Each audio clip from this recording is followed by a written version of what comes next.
man is doing? The full moon just passed. It's these eclipse. Like, cause what in the hell is going on? I'm not gonna get into what the fuck I'm talking about. Just know that it's some crazy shit going down. But such is life. Um, join me as I open this fermentation. So I got a bunch of extra cherry tomatoes. Made a couple jars of sauce for canning.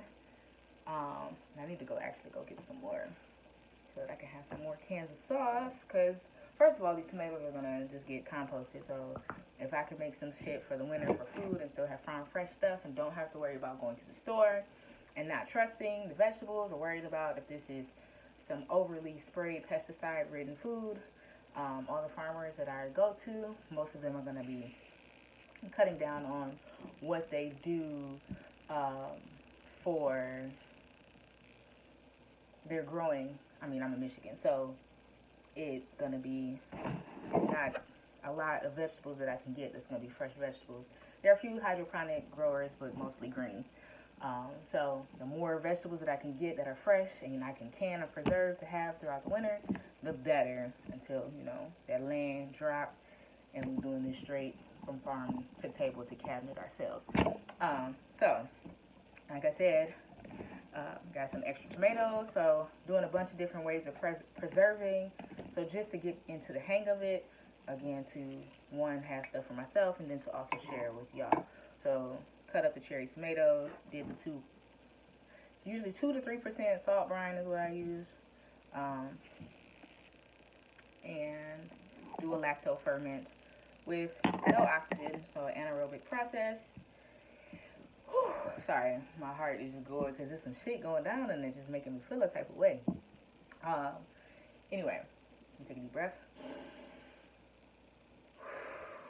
All right, so yeah, and this is the most I've done. So my jar was very, very active, and I usually please date your jars. Please don't be like me and forget to put that label on so that you can keep track of how many days.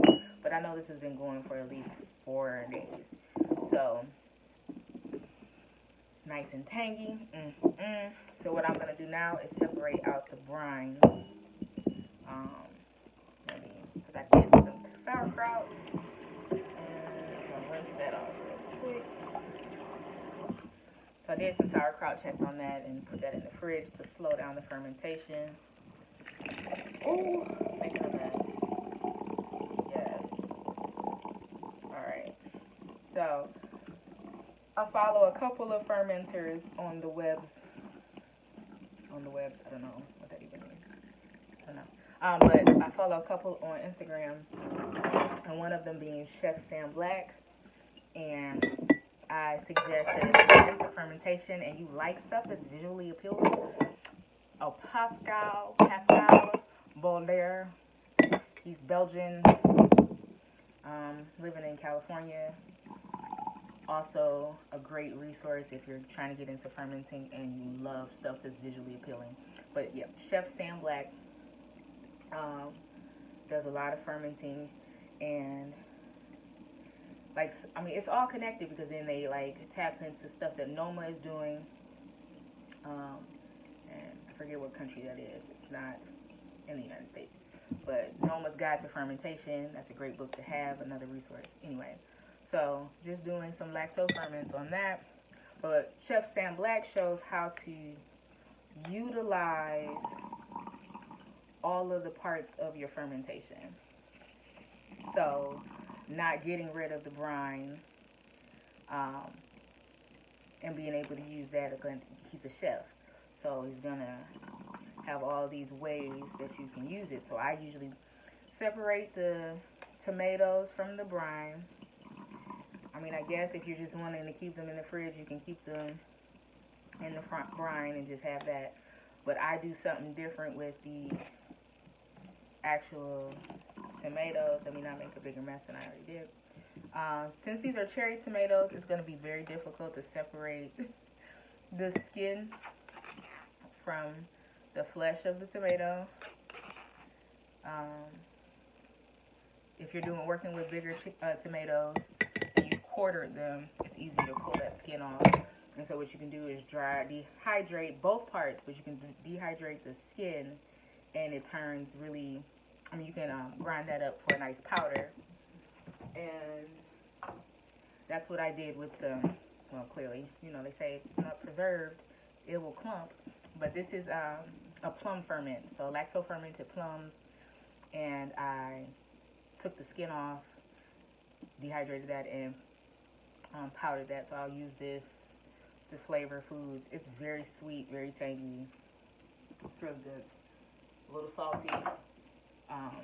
And I dehydrated the flesh as well, and I'll keep that in an airtight container. I'll keep that in an airtight container like I did with these peaches, right? So these are lacto-fermented peaches that I dehydrated.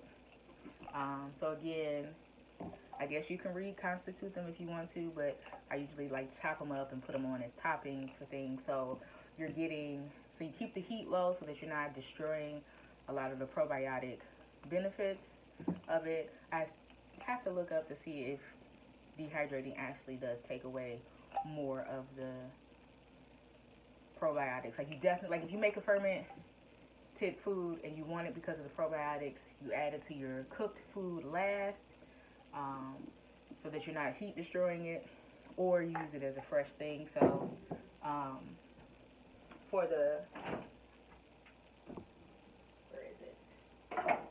so with the brine of the plum ferment, I made a dressing, and as you can see, I've been using that, and it was delicious. So I made like a vinaigrette with that brine, so you can have applications for it. So, and then it retains all of that delicious microbial activity. So it all, I guess, just depends on what you looking to do with what you have, like, and what your comfort level is in the kitchen. I'm gonna dehydrate these. I have 2 jars to dehydrate. Like, I might keep a little in the refrigerator just because they go good on top of salads. My daughter likes like pesto bread, so I'll make a pesto toast or whatever, and then I'll top that with some tomatoes, and that way she gets her probiotics, she gets her vegetables, and because we'll make a purslane pesto, so she get all her omega-3s and things like that. So making food both healthy, preserving what you have, so that you're not how I used to be, we're having a house full of foraged and farmed items that you just don't have no where to put, and then after a while they go bad. Like, what am I going to do with all this shit? How can I utilize this? So just understanding that this is how it was, and it wasn't even for like that's the beautiful, I guess, reclamation of all this, that because we live in the age that we do, that we can turn this into art, we can turn it into more creativity in the kitchen, but we're tapping into also what was a necessary knowledge bank. We're tapping into necessary skills that people had to utilize, because this is how food lasted. If you were growing your own food for all of the growing season, and you did not preserve anything, and you did not calculate properly what your family was going to eat, like you talk about meal planning to the extreme, having to understand what your family was going to eat for what day, for what meal, for how long through the winter, and how much canned products that would take to last throughout that winter, y'all wasn't eating. Especially if you were in a place where nothing is growing, and you can't do indoor grows, and the technology wasn't available for your growing season to be extended, right? So you had what was necessity, which was like survival, like you got to do this. Like, this isn't like some, we're doing this because it feels good for the environment. We're doing this because if we don't, we die. And now we have entered into the world that we are, and some people feel that if you don't do this or know how to do this, you will succumb to whatever changes happen. But this is also a way for us to expand upon what is there. Like if we go from people talking about like the survival to thriving in these environments, how do we take the places that we have been given with the times that we live in, and how do we expand on that while utilizing knowledge that came before us? How do we understand and apply that to where we are now? How do we is it evolve? I don't know, like evolve is such a big word in terms of big concept of evolution, but how do we grow beyond that? Like a lot of the times I think people want to go back and stay back, which is fine for them. And I think it ignores people who are where they are, understanding how to utilize and apply it to where they are right now. This is all about sustainability. It's all about living with a symbiotic relationship with nature, and you have to understand this. But look, anyway, I said a lot, right? And all I was trying to show you is how to, or just come with me as I switch over my tomatoes to a different jar so that I can dehydrate them. But yeah, I do have a small dehydrator, but I mostly use the oven right now. I would love a solar dehydrator, and things like that, just to take advantage of that natural energy that is there. But yeah, do use what you got. Reuse jars, recycle jars. Like price of mason jars is going up. Canning jars, bell jars, curd jars, they're all increasing in price. So tap into those networks at Facebook Marketplace. You got people who don't care about canning, will never care about canning, will bought a shit ton of mason jars for an event and they don't want them anymore. Go buy them. Go to these thrift stores.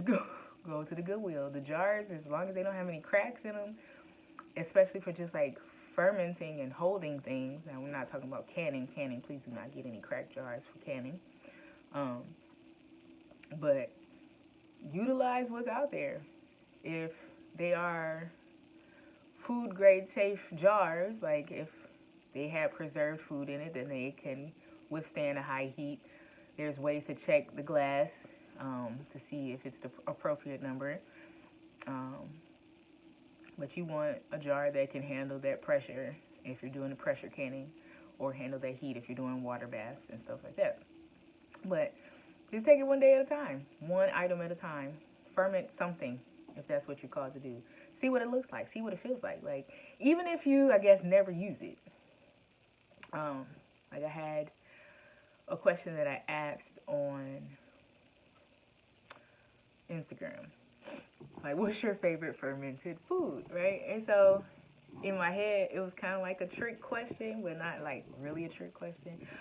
Like, I very well expected the people who I know consume fermented foods to say like kombucha and kimchi and, you know, they like anything with cabbage. And so these people are really talking about like the fermented foods, right? But, and I very well expected some people maybe to answer like wine and chocolate or beer. Like, I know that's not food, but we fail to kind of realize like how often fermentation is in our diet, or in our, like, even down to preservation techniques. Like if we eat anything pickled, or we buy pickles, or we use vinegars in our cooking or in our whatever, even folks who take apple cider vinegar shots or whatever. These things, vinegar, the process of getting to vinegars requires the fermentation steps, right? So we have more access and more exposure to fermentation than we think about sometimes. And so that was part of my motivation, like understanding like how do the products that I use every day get here? Like the real, if this was all to shut down, how do I get the stuff that I was already using? How does my life get disrupted in the least way possible, right? Why care about what's going on outside? You know, I can do it myself, right? So it just becomes acquiring those skills, and it could be a lot at times, and you can have 50 jars of shit going and having to remember to burp all the things, but it could just be from a perspective of like, I'm curious about what happens when you ferment stuff, and then just stepping out into it and doing it. you're gonna fail. Sometimes your ferments are not gonna go the way you want them to go. They're gonna have some other activity inside because you didn't measure right or forgot to check on it. You know, some people have exploding jars and stuff like that. So, you know, it's all a part of the learning curve. But yeah, fermented tomatoes, they're pretty good. Fermented salsa is delicious. I ferment my herbs in a brine, and I use that to make a vinaigrette. I make, you know, making your own dressings, and again, make your own marinades, whatever. Hey, sorry, there's a squirrel dropping off peanuts in my plants, man. He's digging my shit up so he can hide his food. Going somewhere else with that. Anyway, so that's all. This is a 16-minute long video. And now I can't even post it to the places I wanted to post it to because it's too fucking long. All right, stay tuned as next week we get into what wine I'm making. We're going to test out one of the wines that I've had going. And it hasn't been going, it'll be going for a month next week. So, of course, there's wines that age for years. But I don't have any oak barrels or juniper barrels or whatever barrels wine is being aged in or whatever.